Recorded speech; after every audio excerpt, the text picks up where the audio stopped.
Coming up on Tech News Today, the White House puts some real money into autonomous vehicle research. Netflix is cracking down on VPNs. Some of the best stuff from the Detroit Auto Show, a look at Twitter's history of rules, and so much more. Tech News Today is next. This is Twit. Bandwidth for Tech News Today is provided by CacheFly at CACHEFLY.com.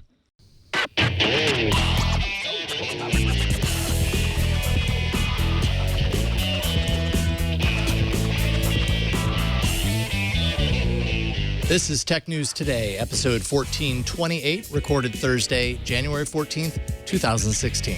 This episode of Tech News Today is brought to you by Wealthfront. Wealthfront is a low-cost automated investment service that is the most sophisticated way for you to invest your money. Whether you've got millions or you're just starting out, visit wealthfront.com/TNT to sign up and get your free personalized investment portfolio. That's wealthfront.com/TNT.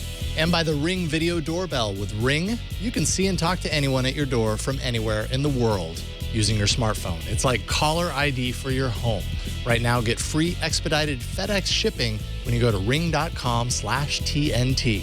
And by NatureBox. NatureBox is dedicated to making smart, delicious snacking easy. They have over 100 ridiculously delicious snacks that get delivered directly to your doorstep. Visit naturebox.com/twit to get 50% off your first box now. Hello and welcome to Tech News Today. This is the day where the show where we talk about the tech news. And it's also the day that we talk about tech news. Let's talk about tech news today on a show. Today, I am Megan Morrone, and I am joined by not one, but two of the nicest guys in tech. Wow, really? Yeah. I know that our guest has been named the nicest guy in tech. I am Jason Howell. I don't know if I've ever been called the nicest guy in tech until now, but I really do appreciate it. Maybe you're the most gracious guy. Oh, okay, I'll take that. Yeah, you are. You make me look not so nice. Hey, not true. Hey, let's bring on the man who has, and I totally agree, being called the nicest guy in tech, Tim Stevens of CNET. How's it going, sir? It's going great, and I think we can all be nice people. That's fine. Yeah. We don't need to have classifiers about the most nice or the least nice or anything like that. Everybody gets an award. Yes, yeah. We all get a trophy. We all get the nice Gold trophy. stars all around. So, Tim, you are in Detroit Auto Show, and CNET, you guys just launched a really cool site. Tell us a little bit about that. Right. Well, we've been doing automotive coverage for over 10 years at CNET, and we thought, well, it's time to step it up to the next level. So we've launched a new website called Roadshow, which you can get to at theroadshow.com. And we're here in Detroit kicking things off. We had a booth on the show floor all week. We've been doing a lot of great news from here, but we're really trying to be the most savvy when it comes to the intersection of tech and automotive, covering cars and the technology within the cars as a kind of a holistic entity rather than trying to split the two. So that's what we're doing, and we've got a lot of great video and photos and reviews and everything else. So highly recommend you come on by and check it out. And there you were with Brian Cooley. Yes, yeah, Brian Cooley and I were doing live broadcasts from the show floor for both the press days, which was 2 very long days coming on the back of CES, as you can imagine. I can completely imagine. Well, it's a fantastic looking site, and definitely looking forward to talking about that a little bit more a little bit later in the show. We've got some news, though, to talk about. Yeah, we got some good car news, too. At the Detroit Auto Show this morning, U.S. Transportation Secretary Anthony Fox announced plans to solidify self-driving technology policy within the next 6 months. He also announced that President Obama pledged $4 billion into the 2017 budget for a 10-year plan to accelerate vehicle automation projects. The Washington Post reports that the National Highway Traffic Safety Administration will work with automakers and state governments to develop prototype laws and regulations for state lawmakers to consider. Now, where to begin with this? The technology, the regulation, which is likely to work first? It's going to be the regulation. That's one of the bigger things that's hindering autonomous car development in the U.S. is that it varies a lot from state to state. There are only 4 states right now that it's legal to test autonomous cars in, and there are other states talking about it, but it's not really happening. There's also a lot of questions about the legality of some things that auto manufacturers are bringing to the market right now. BMW, for example, in Europe, you can park your 7 Series without you being inside it. You can get out of the car, push a button on the remote control, and the car will park itself. But they had to deactivate that here in the U.S. because they thought it was illegal, only to have Mercedes-Benz then launch a car that can actually do the same thing. So there's been a lot of question about what is legal, what is not legal. And ultimately, this will help to make things a lot clearer and ultimately put federal laws in place so that everything is the same across the whole country and hopefully help the U.S. economy and the U.S. technology companies be leaders when it comes to autonomous car development. Well, Tesla, you can park without being in the car too, right? With the summon feature. Exactly. Their update, Yeah. like they brought. You just clap in the air Yeah. and be like, Tesla. But you have to do it on your property. But if you're a Tesla owner, who knows how much property you have? So, yeah, I mean, they scaled back a little bit on on some of the features, but then you can summon your car and it can park itself without you in it, right? Right. The debate was about how exactly the car is engaged into drive effectively. And according to legislation, the brake pedal has to be depressed in order to shift the car into drive, basically. And it came down to a debate about how is the brake pedal depressed? Does a human being have to push the brake pedal? Right. Or can the brake pedal effectively push itself? BMW's interpretation was that a human has to do it.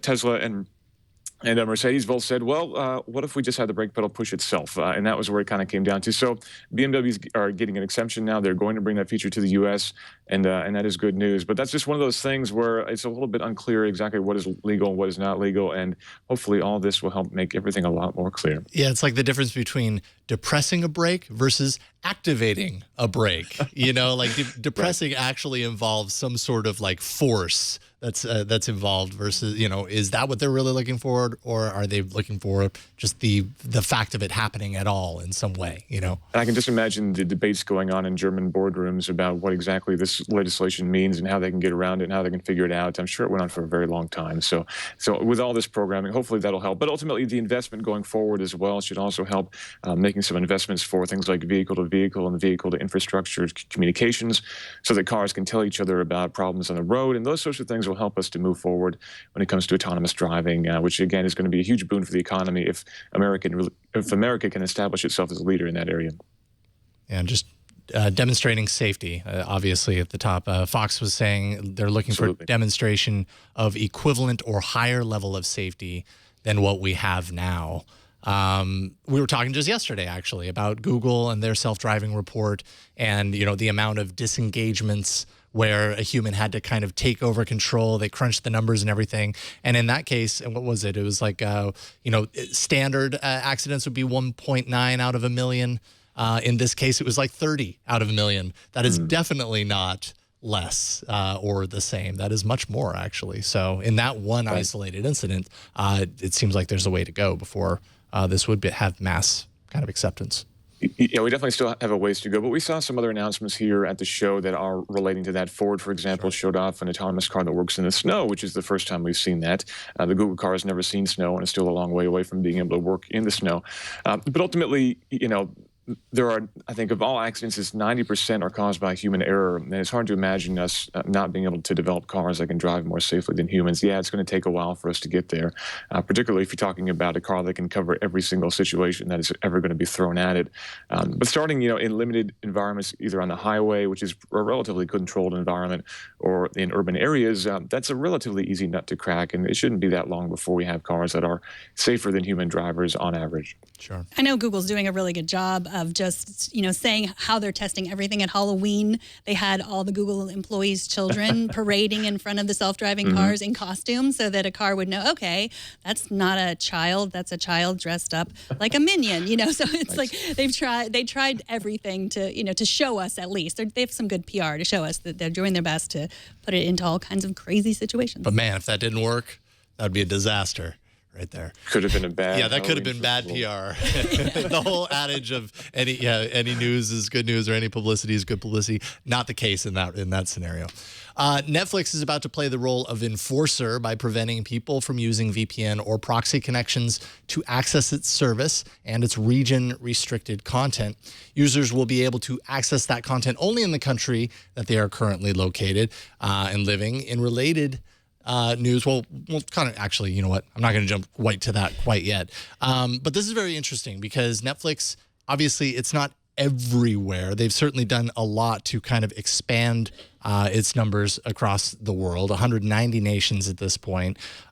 So I know I've heard of plenty of people that not just Netflix, but Hulu and all these other services that's, that are in areas that are underserved or served different content, because that's what Netflix does. They have different copyright agreements with different networks, so they don't necessarily always have the same content in all different regions. So a VPN or a proxy is a way to get around that. And basically they're saying, you know what, we're changing. They're saying we're enforcing. They say they're going to do that, but they don't really say how. I mean, they say a variety of technologies that we're going to use in order to enforce this, but they don't really say how they're going to do it. I mean, VPNs are used for all kinds of different. I mean, in China, that's how people get most of their content. So it's interesting. It's not just like, oh, well, am I going to get, my Masters of One, the Aziz Ansari show everywhere. It's an interesting argument. I mean, and I don't even know, they want to get into all of these areas. So it's interesting that then they would say, but they don't want people to be getting into them illegally, obviously, but they didn't say how they were going to do it. Yeah, you don't really get a whole bunch of that. They say geolocation, proper geolocation mechanisms. That's about all they give you. 21.6 million, by the way, users in China monthly. And this is according to Global Web Index study that revealed that basically 30 million users use Netflix every month from countries that are unserved. 21.6 million coming from China. So that's a huge market, that like you said, the majority of the users coming from there, like they have to VPN. That's their only choice if they want to get this content. There's another service called Mubi. I was looking today. They just announced a new streaming service in China, so that maybe they are trying to get there before Netflix does. So we'll see. Now, in related Netflix news, NBC isn't afraid of the streaming video giant that Netflix is becoming. Alan Wurtzel, the president of research and media development for NBC Universal, pointed to data from Symphony Advanced Media that uses automatic content recognition software to determine viewing habits. He says that while some of Netflix shows were on par with NBC's popular content, shows like Modern Family, in terms of the numbers of viewers in the 18 to 49 demographic, those viewers quickly returned to old viewing habits through traditional linear viewing, adding, quote, "By then, people are watching TV the way that God intended." Well, I think that network television is horrible. Some people still watch it, but I don't know. What about you, Tim? I definitely do watch a little bit, but not that much. And I'm wondering what exactly God intended means. Does that mean rabbit ears hanging off the back of our flat screen OLED TVs in 5 years? I would do watch a little bit of network programming, but by and large, it's kind of hard to swallow. The most that I watch these days is over Netflix or streaming through, Sci-Fi's got a great app as well that you can stream their programming through. So, I don't have much need for network programming these days, I'm sorry to say. So then of those of us that are represented here, like when I think of my own viewing habits, like I've already talked on this show, I think last week, that my intention is to not renew Comcast, and it's coming up here in a couple of weeks. I have to make the call or walk into the store and basically wait 2 hours through the hell that is canceling Comcast. That sounds like so much fun. Oh, I can't wait. But I mean, between all of us represented here, like it's kind of streaming content. I do have Comcast, but I don't watch it traditionally. I watch maybe a little bit of their on-demand content. I hardly even touch the DVR portion anymore because the stuff that I need, it's there in Netflix, or I can get it on demand. So Netflix, Amazon Prime. I mean, they're just so many, in terms of creativity and people doing interesting things. It's not on the networks anymore. I mean, I had high hopes for the Muppets, and even that did not live up. That was the one thing I was like, maybe I need to get regular TV, but I did not. Yeah. But for so long, we were waiting for those a la carte cable packages that ultimately never came to be. But now we're kind of getting a version of that where you can basically subscribe to the shows that you want to on whichever media platform that you choose. So ultimately, it's the same sort of thing, just a different distribution platform. And, it seems like that's basically just the way that things are going to go forward. That doesn't mean that networks are going to go away. They're just going to have to be a lot more selective about the content that they're producing, and obviously a lot more flexible about how they deliver that to consumers. The pricing structure around a la carte scares me. Like, it seems like a great idea, but I just have a feeling like when it boils down to it, it ends up being just, a much better deal to just do the big package as opposed to piece by piece, unfortunately. And that's by design. I think we'll get there. Yeah. Right. Yeah, we'll get there. I think as these packages become more common, and as these companies become more comfortable with you moving away from cable and moving online, I think we'll get there. Well, today, Yahoo's director of personalization science released 13.5 terabytes of uncompressed, anonymized user data that they are calling the largest ever machine learning data set for researchers.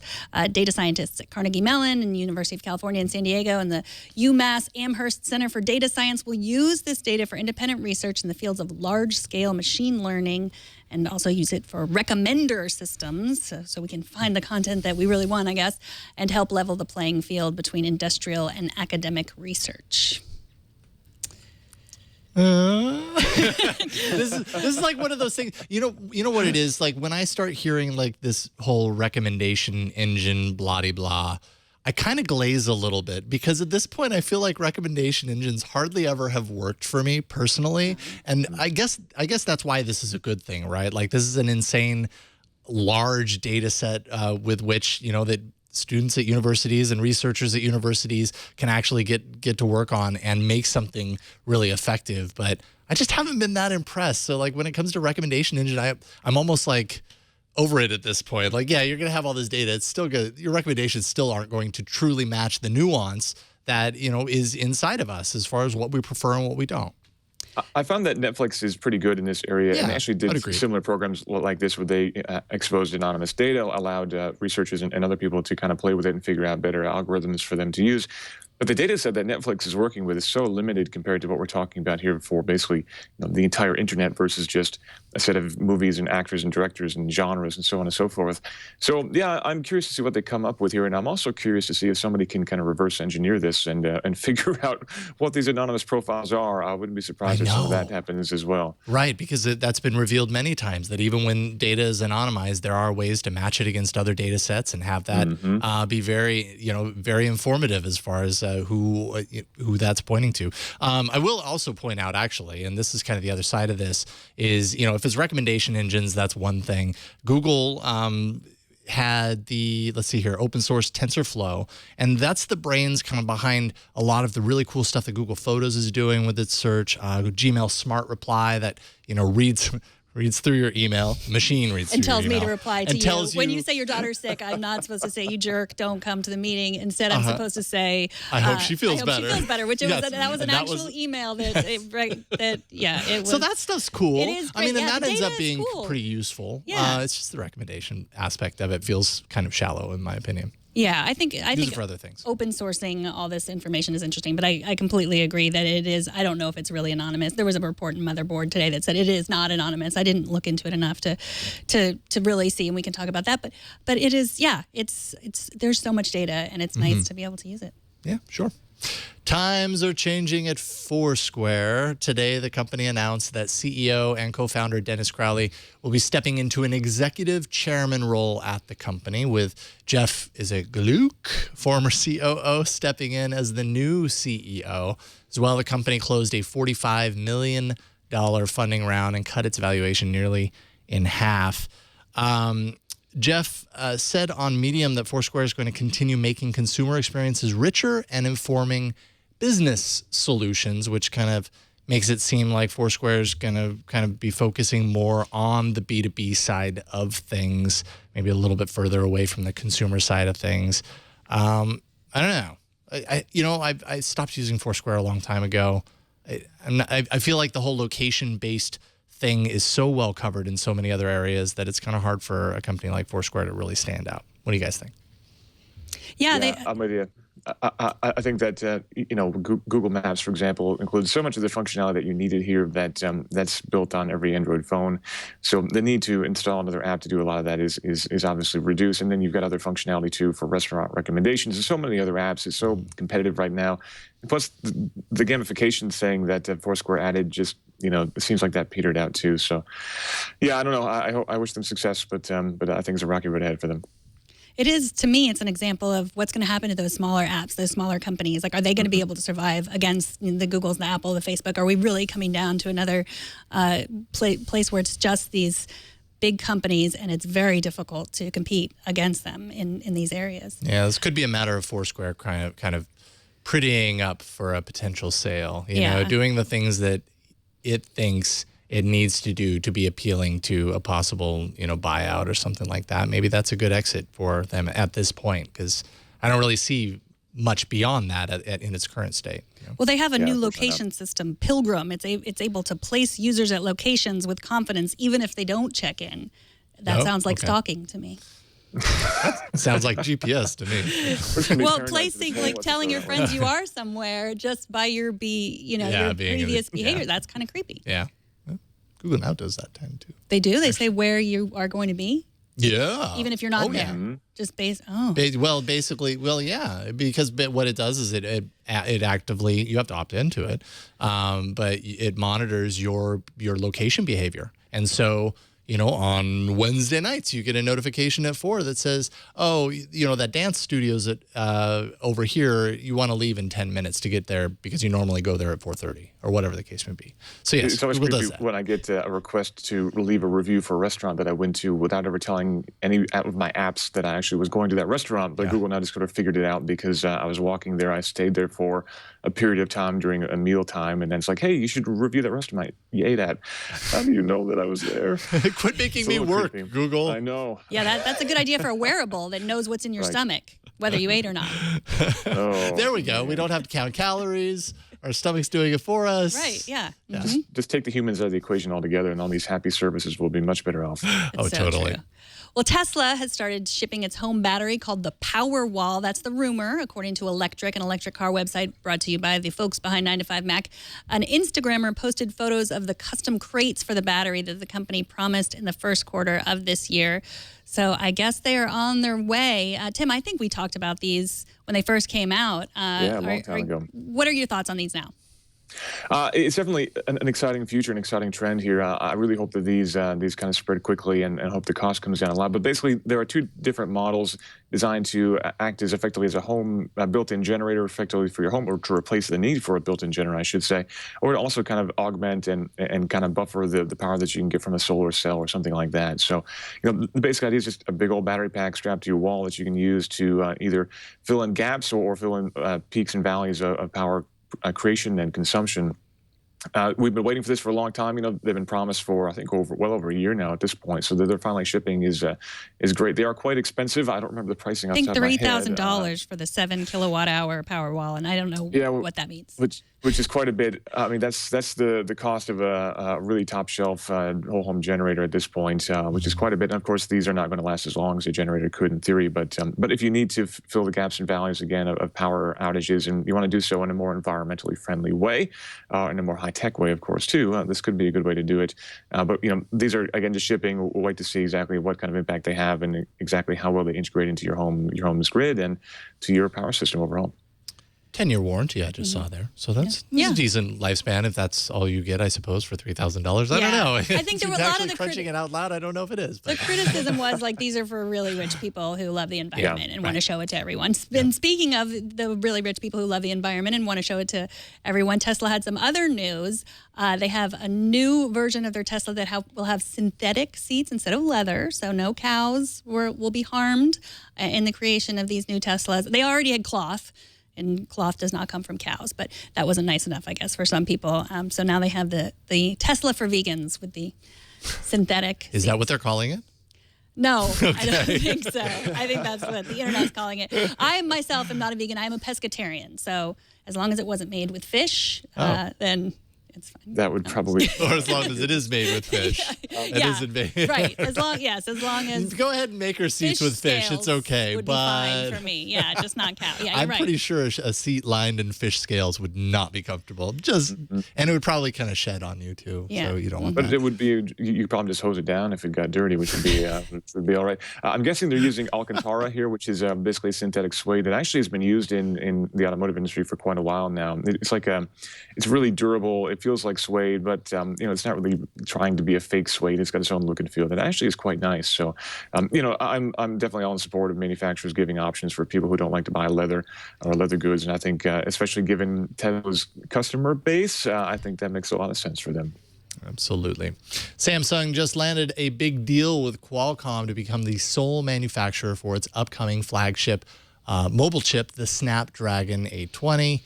Samsung could see more than $1 billion in revenue as a result of the deal. This is kind of good timing for Samsung. News was hitting at the end of last year that Samsung's kind of relationship with Apple on their chips, which has kind of been diminishing over the years, is finally going to be pushed out the door. That Apple is going all in with TSMC, which is the Taiwan Semiconductor Manufacturing Company. So this will help, fill in the gap, I suppose, from that vacancy. Yeah, definitely soften the blow as well. That Samsung's had some bad news of late. So any good news that they can get, and this is a huge deal, and ultimately one that should only grow, because LG's had great success of late too. So it should be a good news now and good news down the road too. Those products should start to appear the first half of this year. So we'll see them soon. I'm sure there will be a lot of Android devices carrying these premium, high-end Android devices will have this chip. And you will have them all, I'm sure. I hope to. Put them all through their paces. That's what I do. We had some breaking news that just broke. The app Stolen. We talked about it on this show on Friday. I've talked about it on iOS Today. You could buy and sell people on Twitter. It has been removed from the iOS App Store. Many people complained it was creepy, it was abusive. The developer said he had heard everyone's concerns and decided to shut it down. We tried to reach out to the CEO of the company today to comment. He didn't reply to my direct message on Twitter.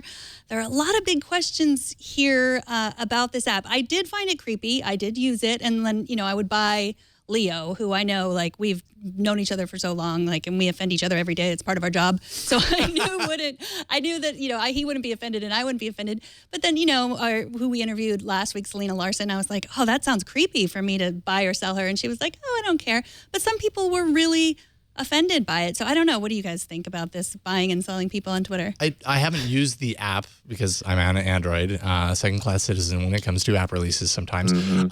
But when I heard about it, it almost immediately reminded me of the whole People thing from last year, which is very similar. It was a social network service that was all about rating and reviewing people. And I don't even know if that was an actual thing or if it was just a scare and they canceled, just a scare, if it was actual and they canceled or whatever it was. Point being, people flipped their lid and we haven't heard about it anymore because turns out people aren't comfortable with the idea of giving others in the public the free, the free ability to rate them and, potentially publicly shame them.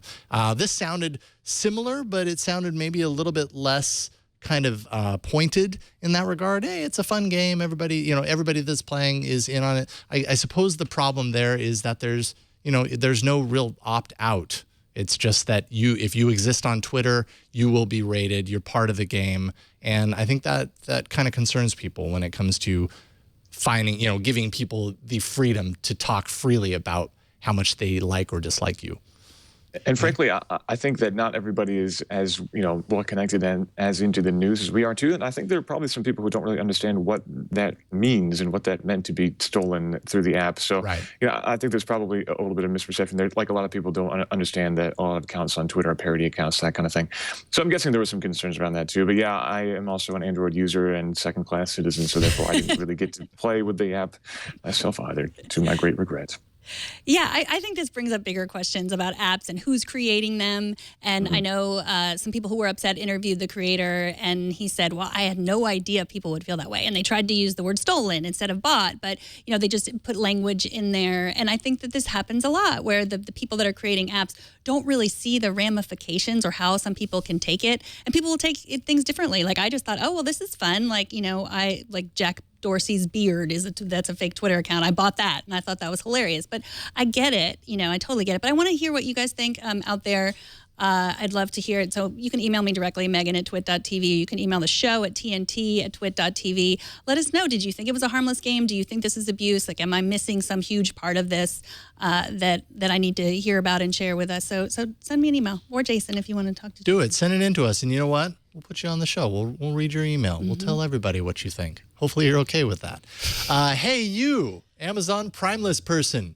Amazon won a few awards for Mozart in the Jungle at the 73rd Annual Golden Globe Awards. And guess what? Because they are kooky like that, Amazon is dropping the price for its Prime service to $73 this week in celebration of that win. You get it? 73rd Annual, $73. That's down from $100. This isn't the first time they've done that. Last September, they won at the 67th Emmys for Transparent.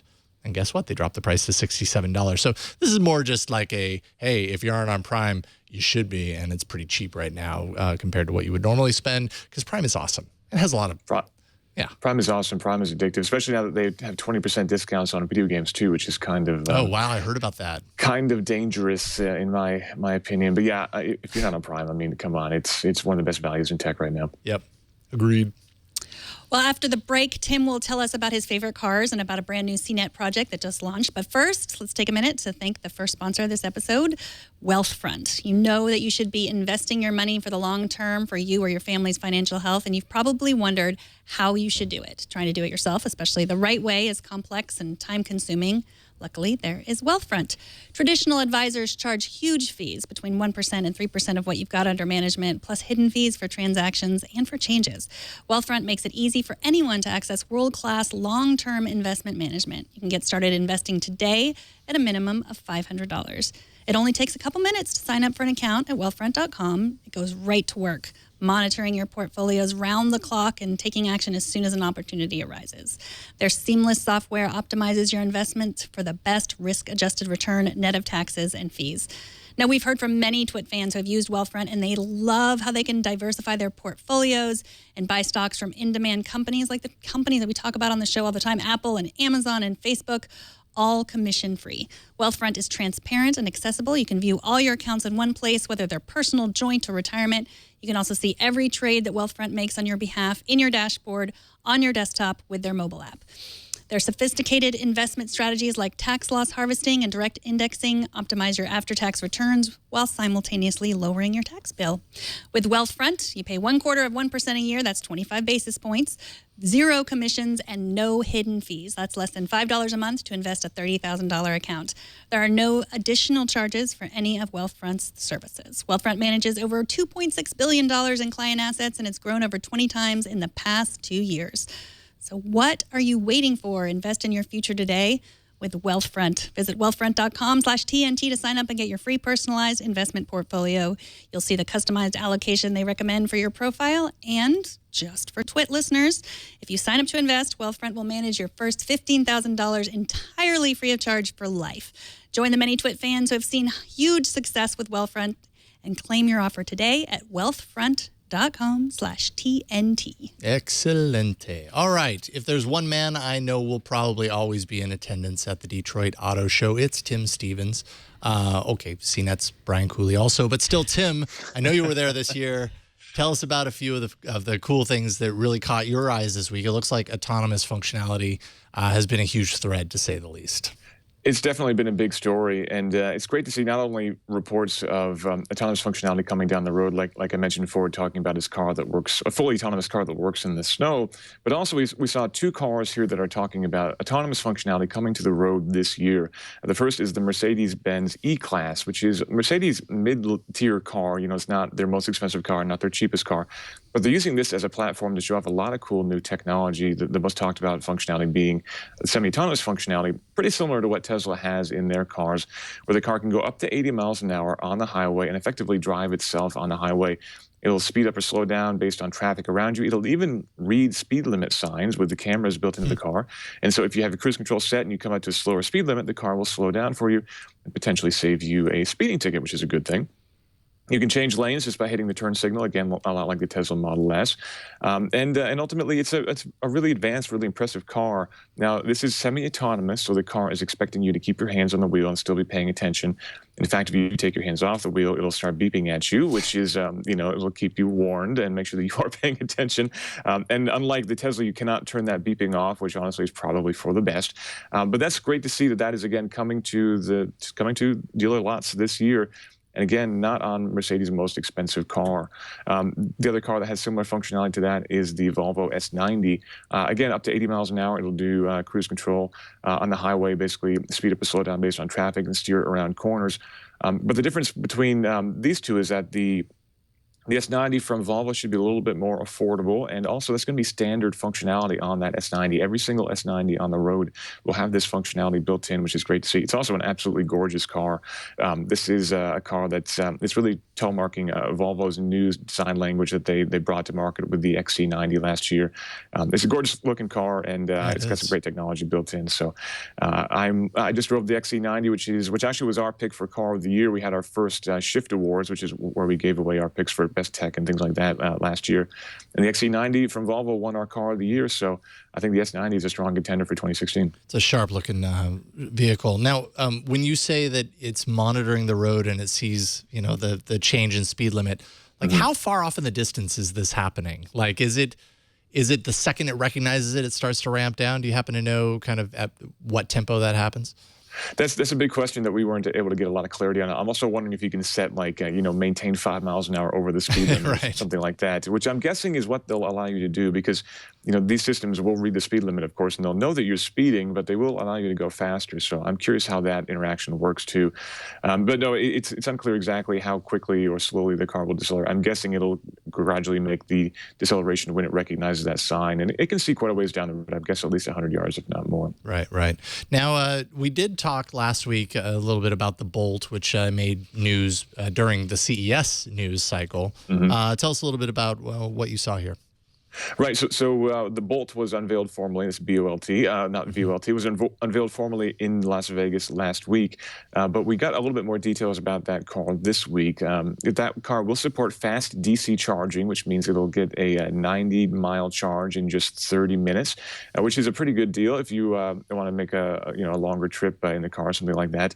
But overall, it's looking like a really great option for those people who kind of want to get into the EV game but have been waiting for a car that has a little bit more mileage than your average lower cost EV, like the Mitsubishi iMEV or the BMW i3, that kind of thing. 200 miles for $30,000 is a great deal. But it's also got a lot of cool technology built into. It's got Bluetooth low energy, so it'll recognize you based on your phone in your pocket as you're approaching the car.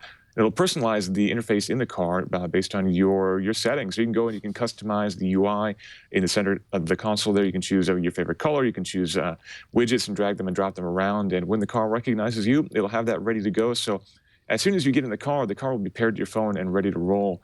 Unlike current cars, you have to turn the car on, wait for Bluetooth to turn on, wait for it to sync to your phone, and then at that point you can drive away. It'll be a much quicker and much better experience overall. So that's pretty cool. That's going to production at the end of 2016. It'll be available nationwide the end of the year, beginning of next year, something like that. I'm curious what you thought about the gamification aspect of it. I know it has like a dashboard where you can compete with others on on your charge. What did you think of that? We've seen that kind of thing in the past, and ultimately, it's kind of a cute, fun thing, but ultimately it's not something that we see a lot of traction on. So the Volt had similar functionality, and we've seen that from other EVs too. If this thing sells millions and millions and millions, then maybe that'll be a little bit more popular. But we'll see. Like I said before, I feel like gamification is something that's not quite as hip as it was just a couple of years ago. Yeah. And then the one question I have is, okay, so it changes all of these things based on the Bluetooth that's in your pocket if you're the driver. What if the car is co-owned and you both have a phone in your pocket and you both have Bluetooth and it connects? And what about that? Well, so long as you're not sharing the same phone, then you'll be fine. If you both have the same phone, then at that point it's going to get a little confused about who's driving the car at the moment. But it'll recognize you personally based on your phone. So you can customize everything, and then it'll be based on your phone, which will effectively act like a digital key. And then if your partner has a different phone, it'll pair based on them. And you can also, they talked about the functionality of being able to add digital keys and basically being able to add the right for someone to come in and unlock the car and give them a digital key that'll sit on their phone, much like you can do with a lot of the smart door locks on the market right now. So you could let your brother-in-law borrow the car for 4 hours on Sunday afternoon, and after those 4 hours are up, their key will stop working and they'll no longer be able to access the car. So that's an interesting idea. Nice. We're waiting to find out exactly how that's going to work. But GM and Chevy did announce a partnership with Lyft at CES. And I think that ties in pretty well to that as well, basically making it more easy for you to use your car in a car sharing environment. So again, we're waiting to learn a little bit more about that, but they're trying to be pretty progressive with this car, and not only in terms of pricing and range, but also in terms of the technology in the car. And I think that's great. Excellent. All right. Find all of this stuff on the news site. That's theroadshow.com, right? That's right. You can also find us on Twitter at Roadshow, and I'm Tim_Stevens on Twitter as well. But yeah, we've just launched the site. We are on day 4, I think, at this point. We've had a lot of great feedback from everyone here in Detroit, and I'm really excited to have it online. This has been a project that's been a long time coming, so it's great to see it online. Good work, good work. It looks fantastic, and we'll be following, so we appreciate it. Hey, stick around. We've got lots more to talk about after this email. We do, yeah. We love your email. You can get in touch with us by emailing tnt@twit.tv, or like I said, email me directly at megan@twit.tv. That is what Mike G. from Southern California did. Mike writes, I've been happily using my $600 Samsung Galaxy Tab Pro with its 12.1-inch screen since July of 2014. And with my $99 add-on Logitech keyboard cover and the tablet's multi-windowing capability, it is a full-on replacement for my Windows 10 laptop 90% of the time. And it's a great 2-viewer tool for streaming videos, movies, etc. Frankly, it's frustrating to hear all the fanfare and raving and speculation about Apple's tablet, the iPad Pro, like it's the first ever one-of-a-kind giant tablet. Many of the same tech reporters who complained of my Samsung's huge size are now gushing and giggling like school kids about Apple's giant entry. However, with its robust Android app set and its multi-windowing capability, my Galaxy Tab Pro is and has been for well over a year now my most used tech tool. So let's give credit, or at least a historical acknowledgement where credit is due. He also has a suggestion. Let Jason Howell loose to cover Android at least as much as you cover Apple. So yeah, you're like holding that me leash back, that Megan. I have under here. No more Android. Oh, stop doing that. These shackles under the desk, they confine me. So yes, he just appreciates your deep knowledge of Android and thinks that together we'll be a great team. And as long as I let that leash go, I promise to talk about Android because I like Android. So Android products, Jason. Buy more Android products. I'll try. I already have so many. It's true. This is a pretty common complaint, right? That X company does something well in advance of the rest, and then Apple comes along and refines it or releases it, and then people just kind of assume, because it came from Apple, suddenly it's the next big thing. And there's certainly some truth to that. Apple, I don't know, in some people's eyes, Apple just has a certain level of refinement that helps elevate their products. There's also a very dedicated fan base for Apple's, and Apple's a closed ecosystem, right? So they come out with something new, it's going to be a big deal because Apple products turns out are very, very popular. And because it's closed, you don't get all of these other, products like the Samsung Galaxy Tab Pro from one company and all that other on the iOS platform. You just don't. You get it from Apple when Apple's ready to release it. And so it's going to end up being a big deal. But I agree. It happens time and time again. Maybe the right manufacturer, the right company doesn't get the credit where credit's due. We've seen it before. Like I think it was the Dell Streak, which was that huge Android-powered smartphone that came on the market and everybody laughed at because it was so huge. And now it's kind of quaint compared to things like the Note and all of these other massive smartphones that we're using. So sometimes companies are just a little too progressive for their own good. That's true. All right. After the break, we're going to be talking about how Twitter's policies concerning abuse and censorship have changed over the years. But first, before we do that, let's thank the sponsor of today's episode, Ring Video Doorbell. I have one right here. Let's see if we can hear it here. Oh, yeah, I'm used to hearing that. I hear this at home because somebody's ringing my doorbell. I've got one of these installed at home. We're all familiar with the sound of the doorbell. Maybe not this if you don't have it yet. You'll be very familiar once you get one. It means a package is being delivered. Friends are coming over for dinner, all that kind of stuff. It's also the sound of someone about to rob you. Don't be scared. You can just get one of these. It'll protect you. But over 95% of home break-ins happen during the day, and burglars almost always start by ringing that doorbell to see if someone is home before they decide to go in and, take all your stuff. With the Ring Video Doorbell, you can see and talk to anyone at your door from anywhere in the world. And I do mean that. You can literally check in on your doorbell from anywhere you happen to be because you have your smartphone in your pocket and it connects right to it. Ring's advanced motion detection alerts you even if someone doesn't ring the doorbell. If they just come within range and you have it set up, you'll be notified. You can check right in and you can talk to them. With the Ring Video Doorbell, you can talk to your delivery people, keep an eye on that package that's being delivered. If someone tries to mess with it, you can get on the horn and just be like, hey, get away from my package. That's mine. I'm on my way home. I'm going to catch you. I have you on video.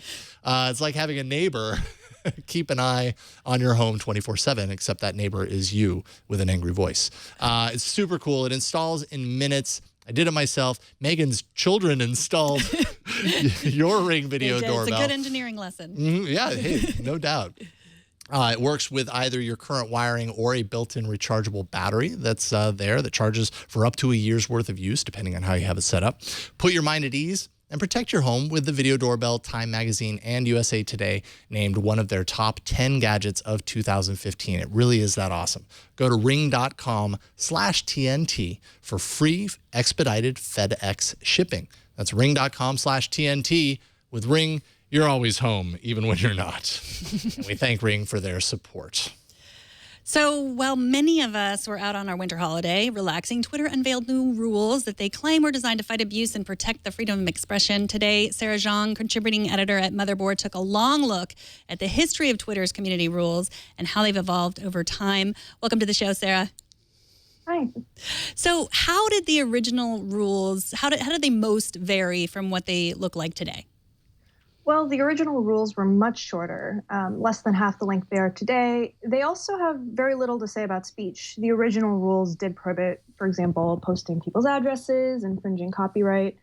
They also prohibited direct and specific threats to other users, but they were otherwise quite limited. So what do you think is the most important thing that's changed? The new rules now prohibit what Twitter calls hateful conduct. They say it's not the same thing as hate speech, but it's, that you can't make threats or promote violence against a person or group on the basis of race, ethnicity, national origin, religion, sexual orientation, gender. I mean, it is basically hate speech. So that's the absolute biggest change that they've made. The rules started out very limited. They took a lot of cues from sort of American traditions of free speech, and a prohibition against hate speech is more of a European thing. So they are definitely leaning more towards a prohibitive model now. So a lot of times we talk about just the social networks like Twitter and Facebook and Instagram, but Facebook and Instagram have very serious different policies. Like how would you describe the different policies at Facebook and Instagram and how they get away with that versus Twitter? I mean, I would describe Facebook and Instagram as unapologetically censorious. Facebook institutes a real names policy, which means they're basically asking people for government ID to be able to engage on their social media platform. Like that's a really big deal.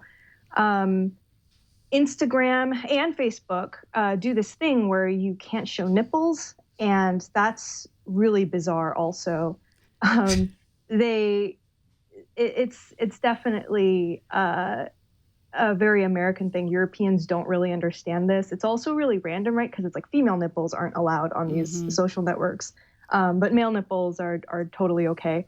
And they're really just unapologetic about it. They don't really see this as a problem in any way. That kind of gets at the core of the challenge of putting any sort of line in the sand in this regard, is that the world is covered with many different societies that live by many different rules, and making any one service that is a worldwide service, that services the entire world, yet follows a certain rule group, is always going to either intrude or not intrude enough within the rules of those particular areas. I mean, is this even something that Twitter could ever expect to actually get a hold of, to say limit hate speech or limit talking about terrorism using their service? Like, there's so much nuance there. How do they do that? Well, yeah, I mean, I think you're right in that it's very difficult. A lot of the changes that you see in these policies over time, I think especially at Twitter, you can sort of chart it out to the social media companies' expansions out overseas where values are very different. And to be clear, a lot of the social media platforms do have different policies in different jurisdictions. So, for example, I believe Facebook has hashed out an agreement with Germany over certain kinds of speech.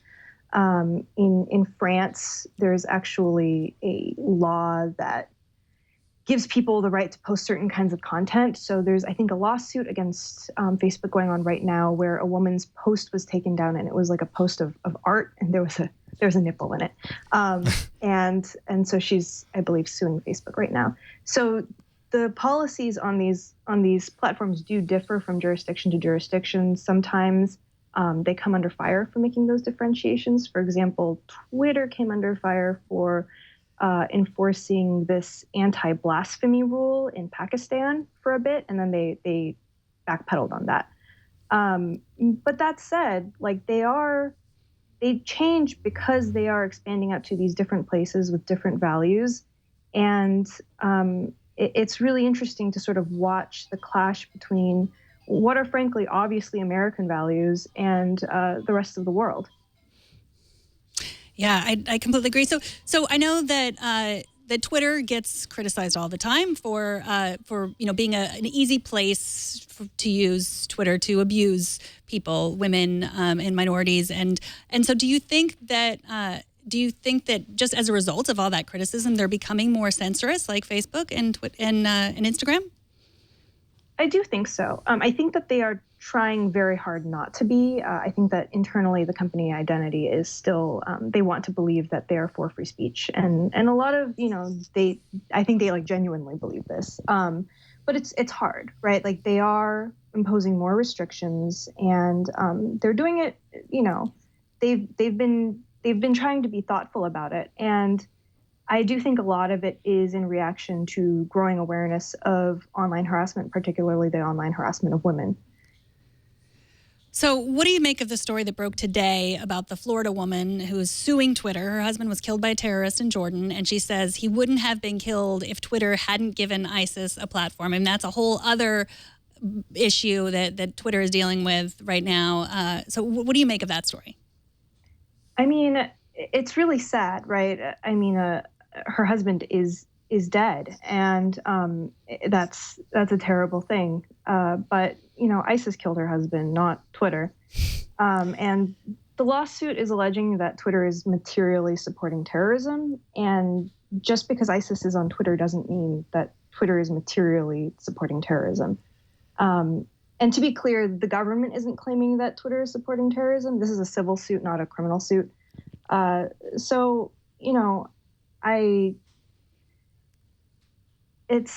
think it's not nice it wouldn't be kind for anyone to tell this woman that this is a good lawsuit to file. She's just suffered a tragedy, and I don't think that this is a great rabbit hole to lead her down. Yeah. I mean, it's what we were talking about before when we were talking about stolen. I know you and I were emailing back and forth, and you didn't use it, and you just think you're not really sure what to make of it, like many people. But what Tim said was, there's a lot of people that don't really understand Twitter, and I think this is a big case of this. I mean, we just hear in the news on the the social networks are where all the terrorists are, and they're using it. We need to shut them down, and it's sad because then someone says that can someone like this woman can be, like you said, led in that area. It's really unfortunate. Well, you definitely read Sarah's piece. It's long and it's well researched, as all of her pieces are at Motherboard. And Sarah's also the author of a fantastic book called The Internet of Garbage that deals with this very complicated topic of running communities and not being censorious and also protecting people and their free speech. And Sarah, thank you so much for joining us. Thank you for having me on. Thank you, Sarah. Really, really great stuff. Hey, Tim, I know that you have the bolt. I know you have to get out of here. In your bolt. Yes, you have a bolt, don't you, that you're going to bolt in?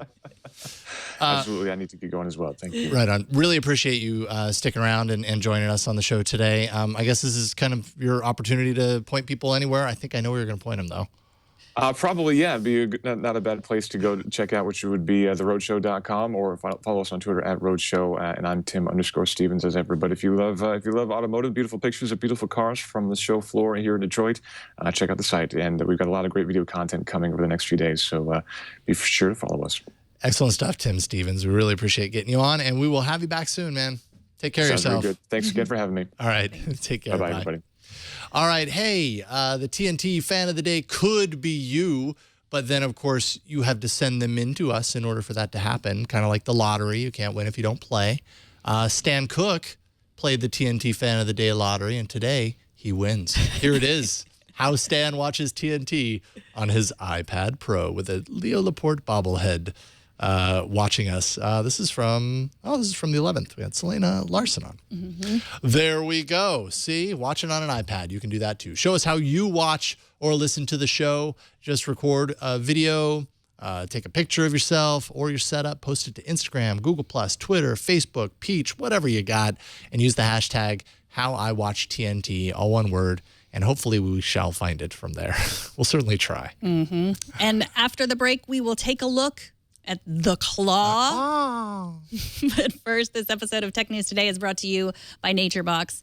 NatureBox is the AAA of snacks. When hunger strikes, don't reach for that half-eaten bag of chips between the couch cushions. Tastes like salt and sadness. Be prepared with smart and delicious snacks from NatureBox. Jason has some NatureBox in here. You can hear him crinkling it, perhaps eating some of it right now. I'm about to. I'm about to tear open these Belgian waffle bites. Mini Belgian waffles. So good. The mini Belgian waffles, as well as all of NatureBox's snacks, they're made with high-quality ingredients that you can trust. Trying to eat healthier does not mean giving up on flavor. Choose from over 100 unique and tasty options like sriracha roasted cashews and the mini Belgian waffles we mentioned before. That's not sadness, that's happiness. Plus, you can fill out your snack profile and you get personalized recommendations based on your preferences because everybody has very specific snack preferences. Snacking is not, one size fits all situation at all. Here's the best part. NatureBox delivers right to your door because when you need snacks, you need them right now. You don't need to, you don't need them here. Now. You need It's them emergency. there. It's a snack emergency. Right, not on our doorstep. You want them on your doorstep. Spend more time getting things done and less time searching through those couch cushions. Fuel your game engine with healthy snacks. Visit naturebox.com/twit. Get 50% off your first box now. Slay your hunger dragon with the sword of nutrition at naturebox.com/twit. Go there, get 50% off your first box of delicious, personalized snacks sent right to your doorstep. We love them. Apple pie oat clusters. Tell me that Those are doesn't sound good. Mm-hmm. I'm going to open that one tomorrow. Tomorrow. It's got my name written all over it for tomorrow. Tune in tomorrow. Yeah, tune in tomorrow to watch me eat an apple pie oat cluster. That's going to be just a special show itself, this week in apple pie oat clusters. We can just open a new snack every week. Yeah. Twi-oak. This week in apple pie. We'll refine that over time. Right, we'll figure it out. Okay. I know, at least for myself, I try as best as I can to instill in my children a sense of responsibility when it comes to spending money. Yet all my kids ever want to do is play those damn claw games. You know the ones I'm talking about. You drop in a quarter, maybe even 2 quarters, usually 2 quarters because they have toys in them. Move the claw, hit the button. The claw hardly ever actually grabs that cheap toy. If it does, it delivers it to the bottom of the machine to ultimately, let's face it, end up in a landfill somewhere. Maybe instead, I'll point them to this. It's Twitch Plays Claw Machine. So instead of having to insert a quarter, you just go to Twitch, and if you have an account, you can pitch in the in the chat room and throw commands. Like L is left, R is right, that kind of stuff. Up, U for up, D for down, and I'd be careful what you show, but because you never know when the wrong word is going to appear. Twitch. And it's a scary place. through the collective of those answers, the claw will do its thing, reaching for cheap little plastic toys and hopefully grab one. And I was watching it for a little while because, it's the kind of thing you leave on and you do other work and you watch the claw do its stuff.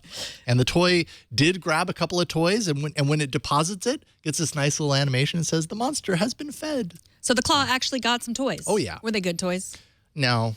I mean, these are actually better than the toys that I saw before. I can't remember what they were, but I was pretty unimpressed. There were only 2 in there at that time. I like the ones that have like iPads in them and stuff. Have you seen those? Oh, yeah, but you got to pay so much to play those. Yeah. You're not okay. And this is the problem. The very first time my daughter played one, she won something. Oh. So like the first time she ever did it, and so now she thinks that she can win every time. So right. That's because Google now knew it was the first time she'd ever played. Getting her hooked, first time's free situation. Yeah, that's what I'm guessing. So claw. I'm going to point her to this instead. Some people watch Minecraft videos, others watch the claw. It's all gaming. Yeah, it just launched today, by the way, so it's brand new, and we can imagine it'll be around forever and ever and ever. Tomorrow's guest will be the always awesome Jonathan Strickland of How Stuff Works. I love Jonathan Strickland. I've talked to him a few times. I can't wait. It's going to be good. Yeah, I'm looking forward to it too. TNT records live every Monday through Friday at 4 p.m. Pacific, 7 p.m. Eastern, 12 a.m. UTC at twit.tv/live. You can always be a part of the show by emailing us at tnt@twit.tv. You can leave us a short voicemail, although nobody ever does. So you could be the first and you'll probably get on. 260-TNT show. You can also hit us up on Twitter. We are at Tech News Today TV. Yeah, people should send us videos too. Do it. Video messages. Seriously, we've got a slot for you. All. You do that, you might get on. Probably won't. And don't forget to subscribe to the show, of course. You can subscribe on iTunes or Stitcher, Overcast, Downcast, Pocket Cast, all the casts. Find your favorite podcast catcher and subscribe to us on it. All the ways to subscribe are there on our show page at twit.tv/TNT. And there you can also read about how to be part of our live audience. You can find the information at our website, or you can just send an email to tickets@twit.tv. We would love to have you. We will give you a special soft chair. And if you want to sit you all the way over there behind that monitor. You just lifted the Maybe curtain. We'll move you a There little is bit a live closer. audience right now. We'll make it comfortable for you. Kara's our live audience. She's here. That's true. Yay. And if you want to get in touch with us, use Twitter, but not for abuse. No, please. Not for abuse. I am at Megan Morrone. And I am at Jason Howell. Hey, big thanks to all the people that help out on the show. You guys are awesome. And Anthony, you're just a great TD. We really appreciate you helping out on the show. Thank you.